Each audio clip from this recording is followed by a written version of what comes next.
Señor, para empezar hoy, vamos a pedir, Padre, por tus soldados, por esos seres tan valiosos para ti, pero que a veces son anónimos para el resto de sus hermanos.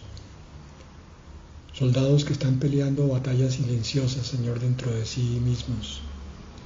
Sus batallas por mantenerse en este tiempo, por fortalecer una fe que a veces claudica, que a veces se debilita. Y también te pedimos, Señor, por la batalla invisible, que es la de aquellos soldados de tu pueblo, Señor, que muchas veces no se dan cuenta que hay una batalla. Parece una contradicción, pero es lo que se está librando en estos tiempos, Padre. Cada uno de tus hijos está en una especie de borde, tratando de mantenerse, tratando de permanecer, tratando de ser fiel, tratando de tomar tu palabra, Señor. Y sobre todo tratando de creer tus promesas. Padre, en este tiempo fortalece, Señor, esos corazones valientes que quieren continuar, no importa el precio que haya que pagar, que quieren mantenerse en ti hasta el final de los tiempos, de estos tiempos, porque cuando se inicie el tiempo de la eternidad, ellos quieren estar allá. Padre, levanta los corazones de aquellos que esperan y aman tu venida, de los que están clamando, Señor, porque este tiempo acabe y se inicie esa eternidad bienaventurada y gloriosa. Porque las batallas y las penas de este mundo, Señor, se conviertan entonces en un gozo y en una paz infinitas y eternas. Pero te toca a ti, Señor, ayudar a estos soldados, por todos aquellos que amamos tu nombre, Señor, por todos los que necesitamos de ti para nuestra vida, por todos los que sabemos que si no te tenemos, no somos nada y morimos, por todos aquellos que agradecemos, Señor, tu redención en nosotros y tu llamado, Padre, por todos aquellos que estamos siempre listos para bendecir y agradecer toda pequeña y gran bendición que nos das, empezando por el alimento y por la vida, y continuando, Señor, por la preciosa sangre de tu Hijo, Jesucristo. Bendice esta palabra y prepara los corazones para recibirlas, también empezando por el mío, Señor. En el nombre de Jesús. Nuestro tema para hoy es la crisis interior de confiar en Dios. Un título llamativo porque nos va a plantear una lucha interior. Pero lo que no nos queda claro es que el confiar en Dios sea una lucha. Vamos a ver con la palabra. Sofonías 3, 1 y 2. Ay de la ciudad opresora, rebelde y contaminada. No atiende a consejos, ni acepta corrección. No confía en el Señor, ni se acerca a su Dios.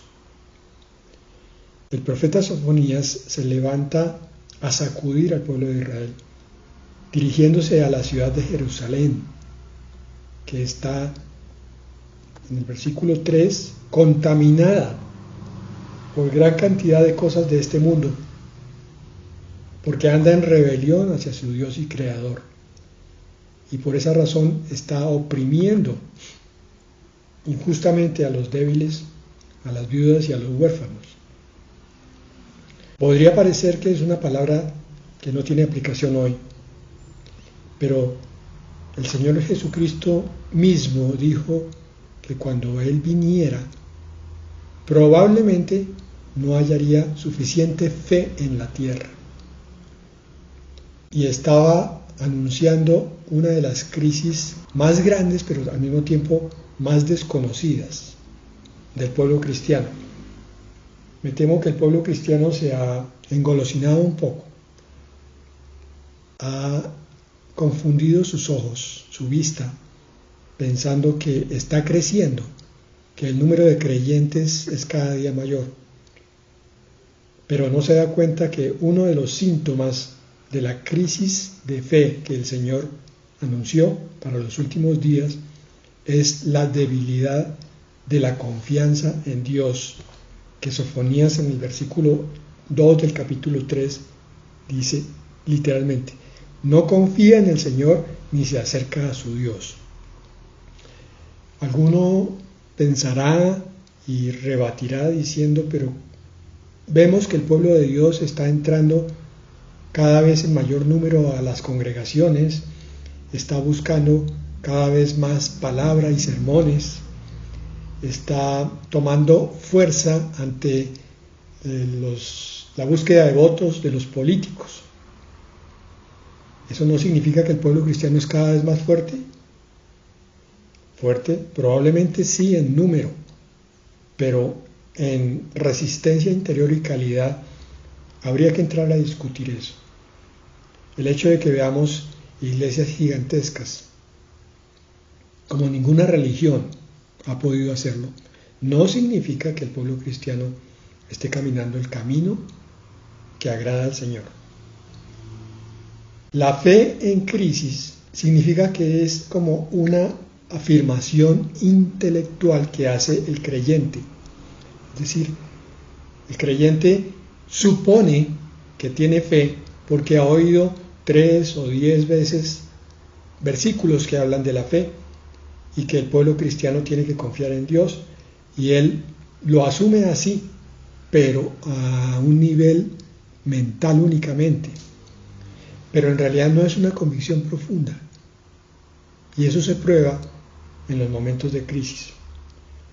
Multitudes se sientan a oír hoy en las iglesias, pero cuando llegan los problemas, miran con la mente racional esos inconvenientes, esas dificultades, y surgen entonces en ellos muchas cosas, los traumas del pasado, se les olvida la palabra, y cuando llega la amenaza de una situación dolorosa o crítica, no pueden aplicar lo que tantas veces oyeron sentados en sus domingos y en sus enseñanzas de entre semana.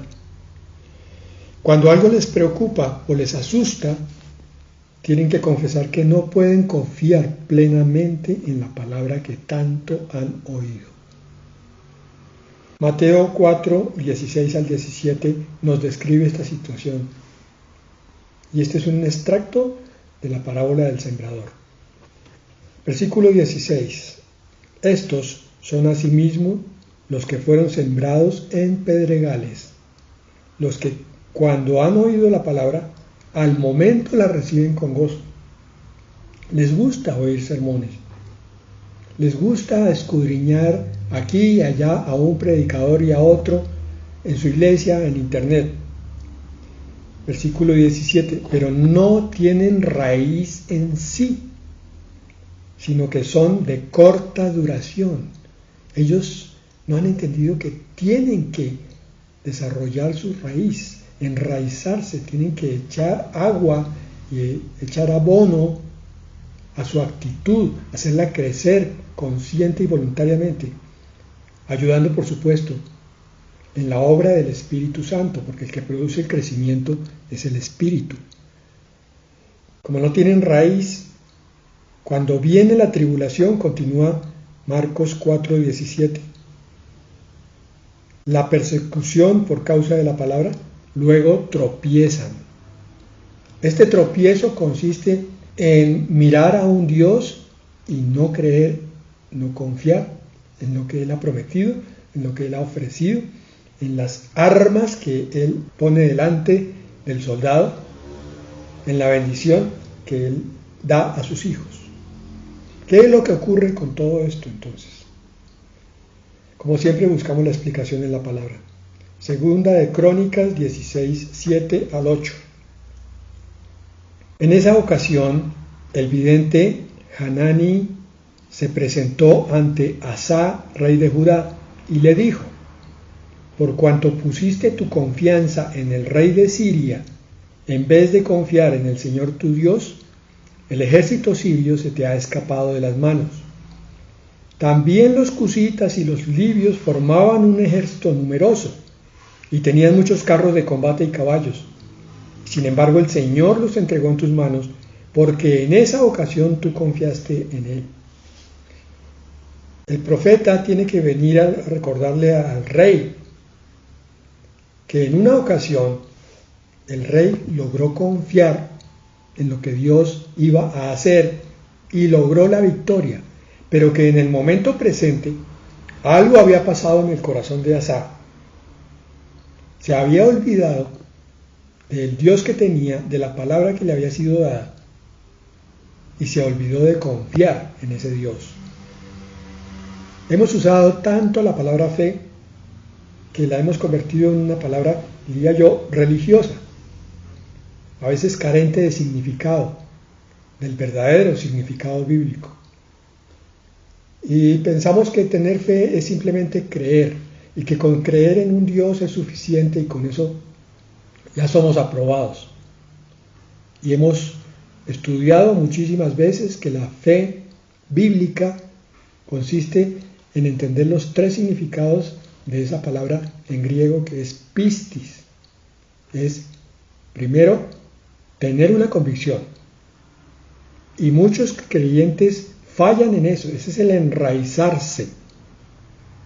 Oyen una palabra pero no la toman como una lección que hay que aprender y memorizar para después ejecutar. Pistis además es fidelidad, o sea, mantenerse en el compromiso adquirido. El hecho de haber recibido una vez al Señor implica que todos los días voy a estar con el Señor. Y por último, el tercer significado de pistis es confiar.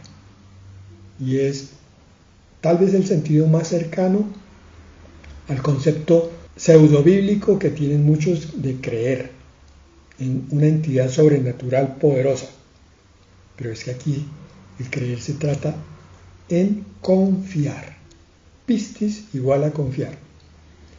Confiar es aceptar que la otra persona tiene la solución que yo no tengo, que la otra persona me va a proteger a mí de algo que yo no puedo solucionar, que la otra persona me va a dar las herramientas que yo no tengo.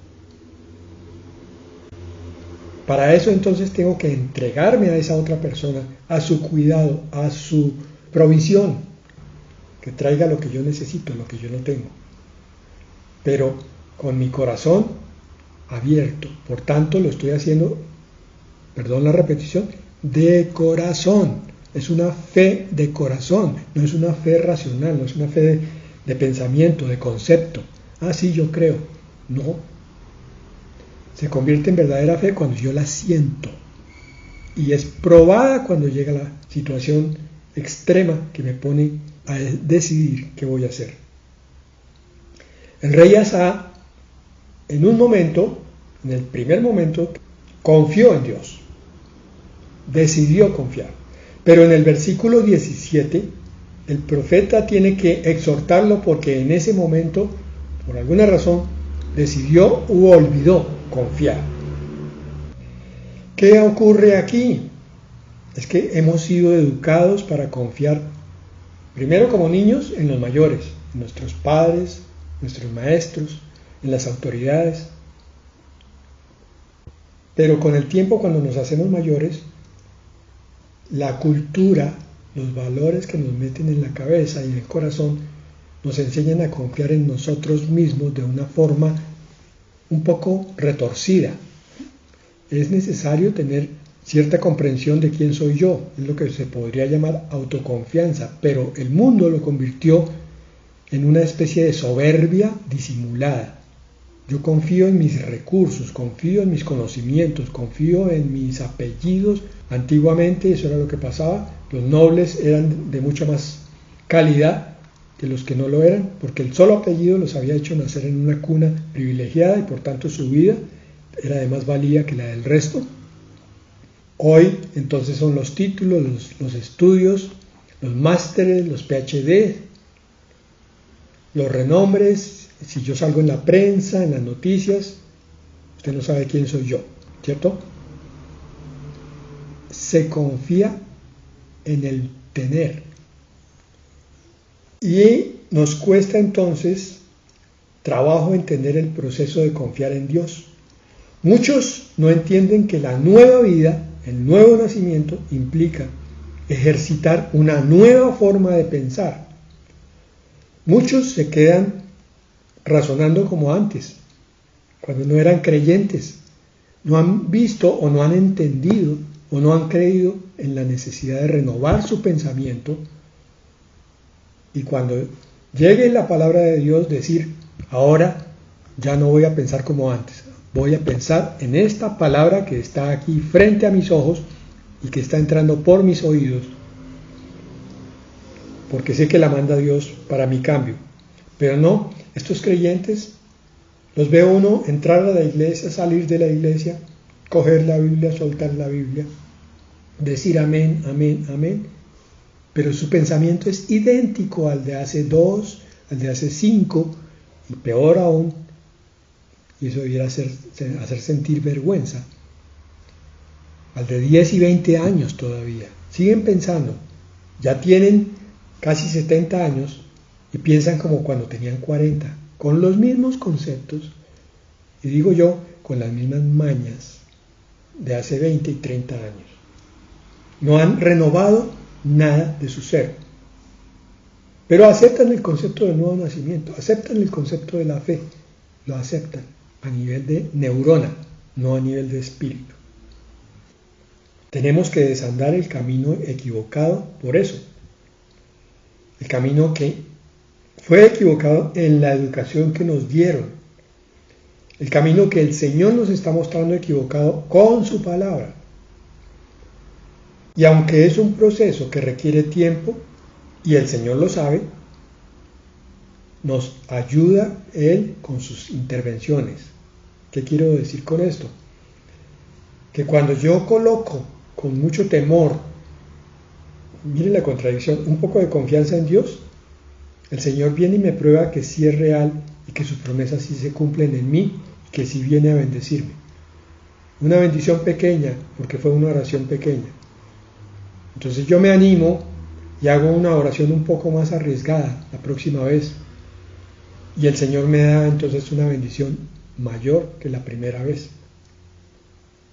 Me está educando, me está mostrando que Él sí está ahí y sí está listo a responder mis oraciones cuando son conforme a su voluntad.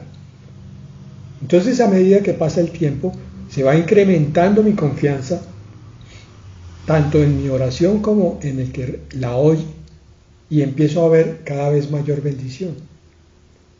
Ya mi confianza es firme, porque el mismo Señor me educó para que llegara a ese punto.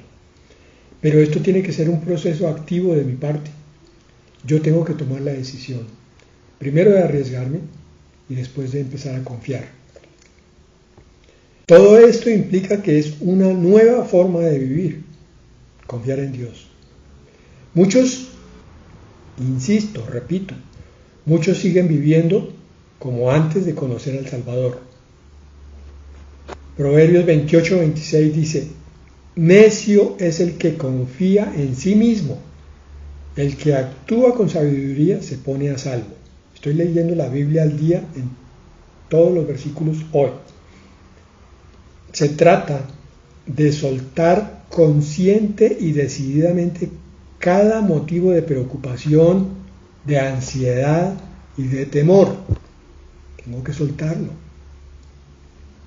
A veces los temores y las ansiedades, las preocupaciones se manifiestan físicamente.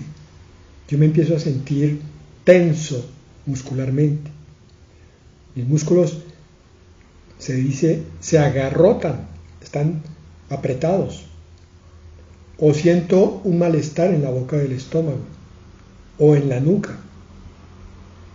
El Señor me está mostrando que probablemente allí haya algo que debo entregarle a Él. Entonces yo me enfoco en ese malestar físico y hago una oración. Y le digo, Señor, quiero soltar esta tensión que tengo, esto que me estás mostrando. Confesando delante del Señor y pidiéndole perdón por el pecado de dudar de Él. Entendamos, esto que estamos hablando, la falta de confianza, las dudas son pecado.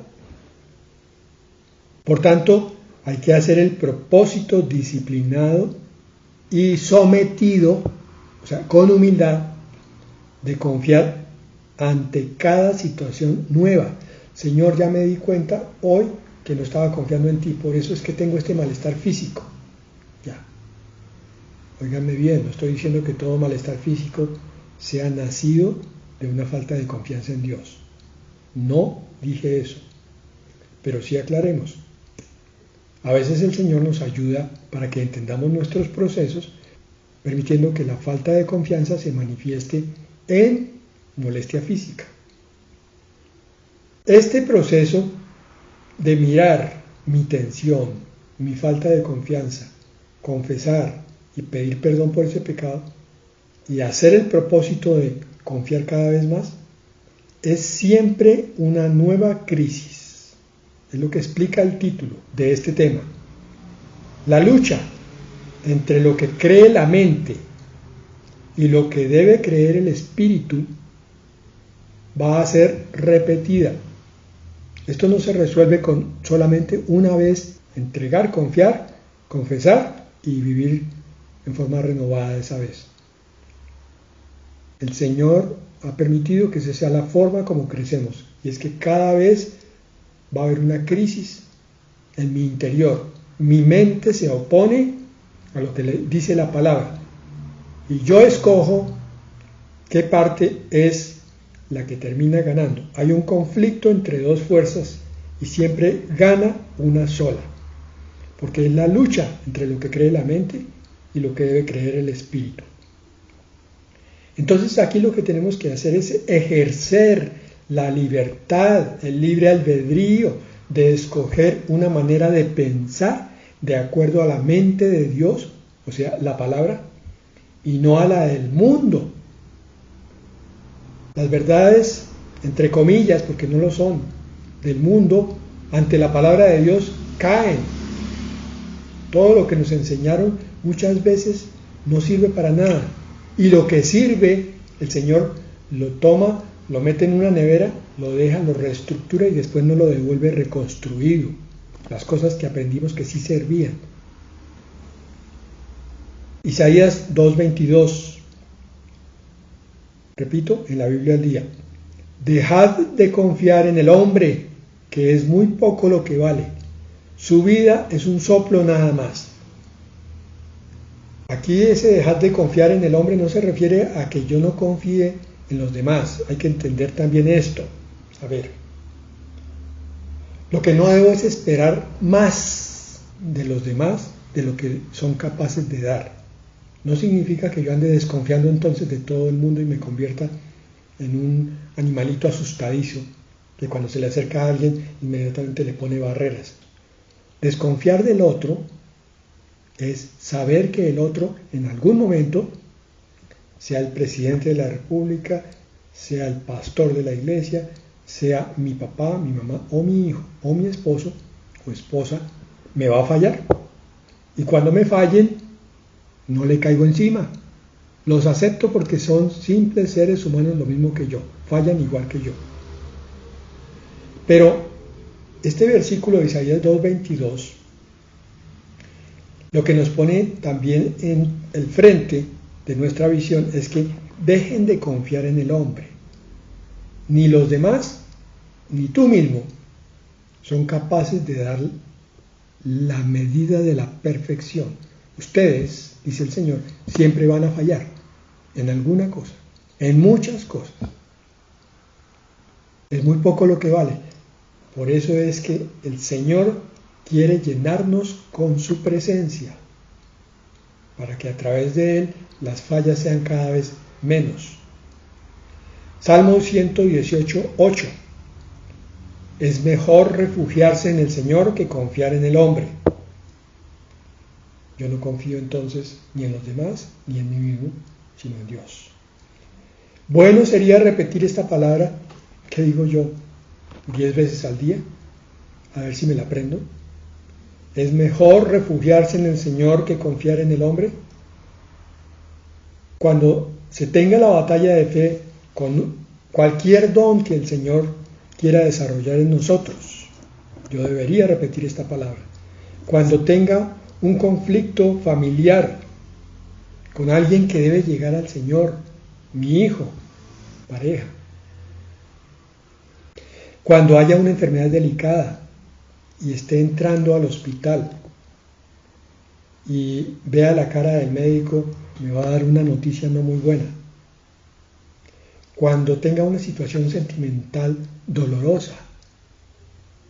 Estos son los momentos en que se pone a prueba la confianza. Allí es cuando yo debo decir, es mejor refugiarse en el Señor que confiar en el hombre. Lo invisible está puesto ahí delante de nosotros para que lo comprobemos. Comprobando lo invisible es la forma como podemos crecer, pero muchos nunca se arriesgan a comprobar que lo invisible es real. Se confunden en eso. En su mente hay un proceso como enredado y dicen invisible igual irreal. Invisible igual improbable. No, hermanos. La palabra de Dios viene a mostrarnos que lo invisible es mucho más real que esto que palpamos, que olemos y que sentimos, y que también es mucho más probable, pero para aquellos que creen. Hay de los que piensan que lo sobrenatural es improbable. No verán milagros en sus vidas, pero eso no sería tan grave. Lo crítico es que no van a haber manifestaciones de Dios, porque no recuerdan que en Hebreos 11:6 dice, en realidad, sin fe es imposible agradar a Dios. Sin confianza es imposible agradar a Dios. El que vive desconfiando, vive desagradando. Ya que cualquiera que se acerca a Dios tiene que creer que Él existe. Pero a ver, ¿qué es lo que la palabra nos está poniendo aquí? Si nosotros creemos que Dios existe. No, volvamos al principio. Para muchos el Dios existe es un concepto racional, pero no es un concepto espiritual. Está en alguna neurona, físicamente, como una frase suelta, pero que en el momento necesario no funciona. Y termina diciendo ese versículo, que recompensa a quienes lo buscan. Y aquí no está hablando solamente de botarse al piso y orarle a Dios, o de abrir la Biblia y leer versículos a lo loco. Buscarlo significa también decir, bueno Señor, tú sabes que estoy temblando ante esta posibilidad y no sé si esto se vaya a cumplir en mi vida o no, no importa, pero yo te voy a buscar tu presencia, voy a buscar tu manifestación a través de eso que me dijiste. Me lo dijiste hace 8 días en la predicación o a través de algún conocido o en un libro. Y me tocaste con esa palabra. Yo creo sentir que es para mí. Yo la voy a poner a prueba. Voy a buscarte a ti en esa palabra. Voy a encontrarte en tu manifestación. Salmo 115:9. Pueblo de Israel, confía en el Señor. Él es tu ayuda y tu escudo. El que provee y el que te protege. El que te sustenta de vida, de alimento, de todas las cosas. Lo que te falta en dones, lo que te falta en fruto, lo que te falta en conocimiento de la palabra, lo que te falta en experiencia de la vida sobrenatural. Pero también es el que te defiende de tus propias dudas cuando se las entrega, te defiende de tu propio egoísmo, de tu propia pereza, y te defiende del diablo, de los apetitos que batallan en tu carne y de todo aquello que quiere apartarte del camino con Dios. Proverbios 16:20. El que atiende a la palabra prospera. Dichoso el que confía en el Señor. El Señor honra la confianza de sus hijos que se abandonan a Él y les empieza a manifestar sus bendiciones en la medida en que creen. Entre más creen, más bendiciones les manda. Dicho en forma opuesta, entre menos creen, menos bendiciones verán. Este es todo un modelo de vida. Y hay una palabra hermosa, hermanos, en el Salmo 37, del versículo 3 al 8. Este pasaje, versículos 3 al 8 del Salmo 37, es un completo modelo de vida. Vamos a leerlo. En los primeros dos versículos de este pasaje, el 3 y el 4, hay 5 cosas que el Señor nos está pidiendo en el corazón. Confía en el Señor, primera, y haz el bien, segunda. Establécete en la tierra y mantente fiel. ¿Cómo entendemos esto? Si yo decido confiar en el Señor, si este es el momento de la revelación donde por fin comprendí que mi vida ha sido una serie demasiado grande de dudas con respecto a la palabra, aunque llevo varios años congregándome en una iglesia, y hoy decido confiar en el Señor, tengo que hacer otra cosa también, es hacer lo bueno, no solo confiar, sino empezar a obrar correctamente para que empiece a ver el deseo del Señor cumplido en mí. El amor de Dios es hacer los mandamientos. Al que guarde los mandamientos, yo le daré lo que pida, está diciendo. Entonces, por un lado confío y por el otro hago lo correcto. Establécete en la tierra. Eso no quiere decir que te vuelvas un habitante de la tierra, que compres una finca. Lo que está diciendo aquí es: pon tus pies sobre la tierra, en el sentido de fortalécete y sé valiente. Párate como varón de Dios y cree y mantente fiel. Repito el versículo 3. Confía en el Señor y haz el bien. Establécete en la tierra y mantente fiel.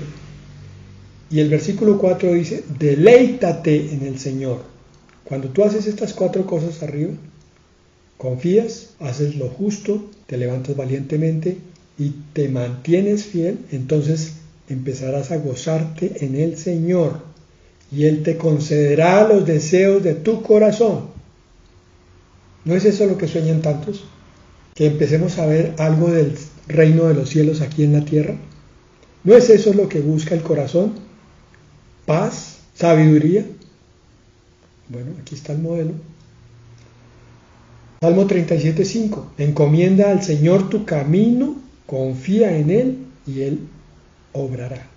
Y Él hará, Él actuará. Confía en Él y Él hará.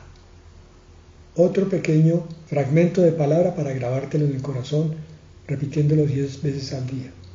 Confía en Él y Él hará. Hemos tenido situaciones dolorosas, hermanos, amargas. A veces nos llaman por teléfono y nos dicen: ay, pastor, ¿qué hago? Que pasó tal cosa y ahora yo no sé qué hacer, y estoy atribulado y estoy preocupado y tengo miedo. Y uno se queda callado como pastor, porque inmediatamente empieza a pensar: bueno, y esta persona que me está llamando ya lleva tantos años en la vida cristiana y está lleno de miedo, como si no conociera nada de la palabra.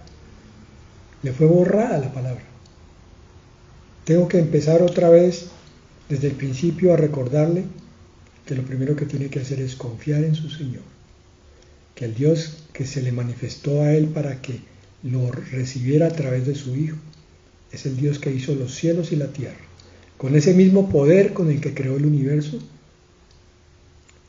Salmo 37:6. Hará que tu justicia resplandezca como el alba, tu justa causa como el sol del mediodía. ¿Qué nos está diciendo ese versículo?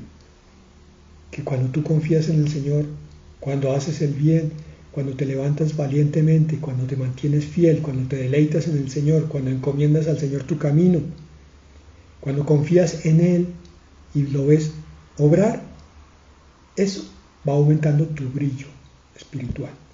Tu justicia resplandece. Quiere decir que si el injusto era el otro empieza a ver en ti la obra del Señor, lo que hablábamos arriba. Él honra tu confianza. Puede que hayan pasado semanas, incluso meses, no importa, tú decidiste esperar porque decidiste confiar.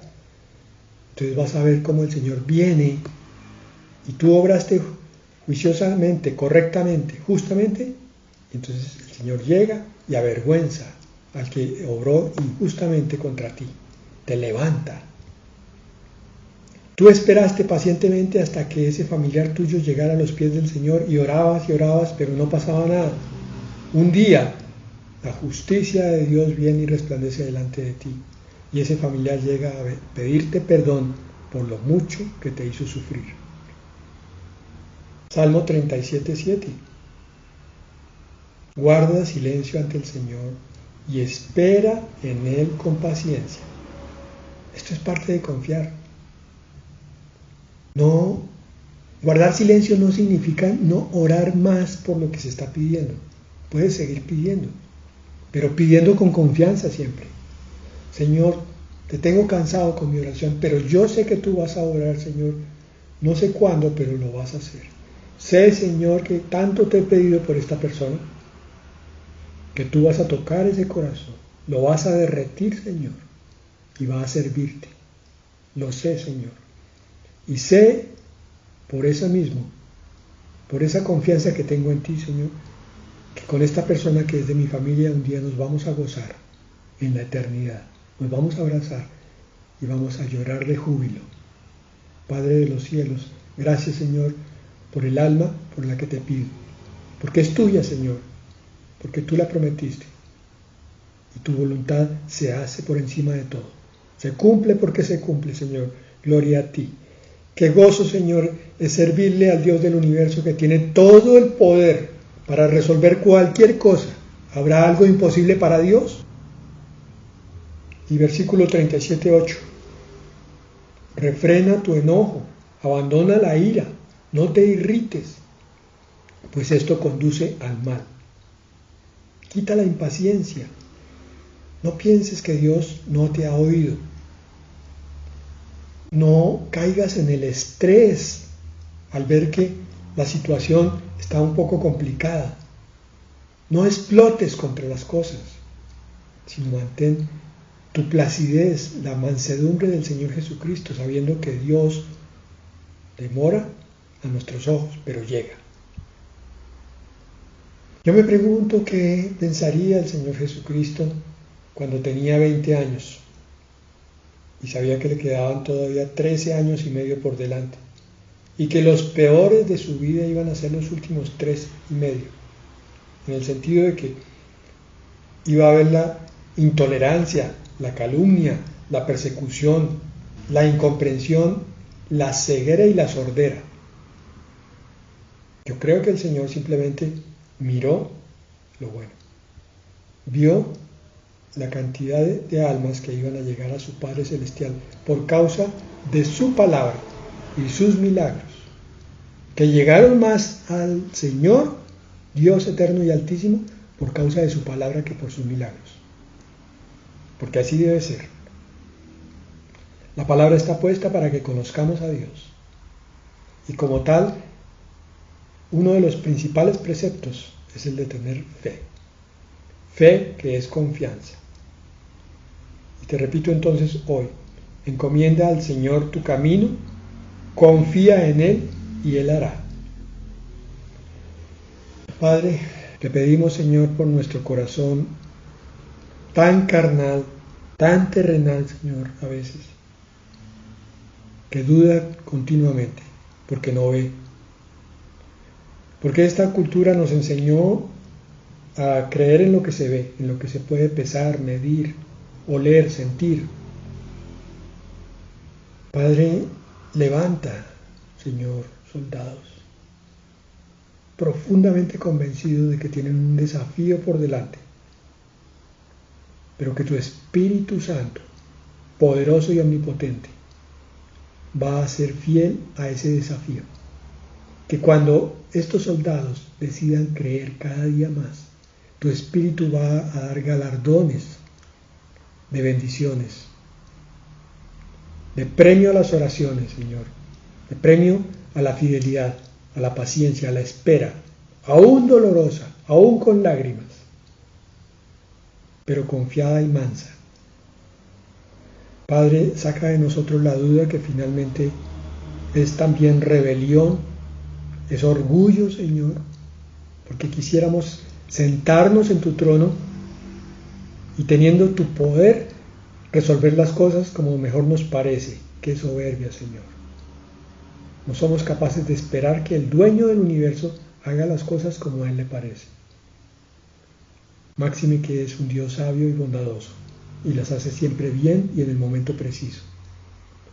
Ayúdanos, Señor, a sacar todas las dudas y a dar testimonio a nuestros hermanos de tal manera que los unos se realimenten con los otros, que unos vean el testimonio de lo que pasa en sus vidas y lo muestren a los demás con humildad, y los demás vean entonces el fruto de confiar en ti, Señor, la bendición de entregarse a ti abandonado.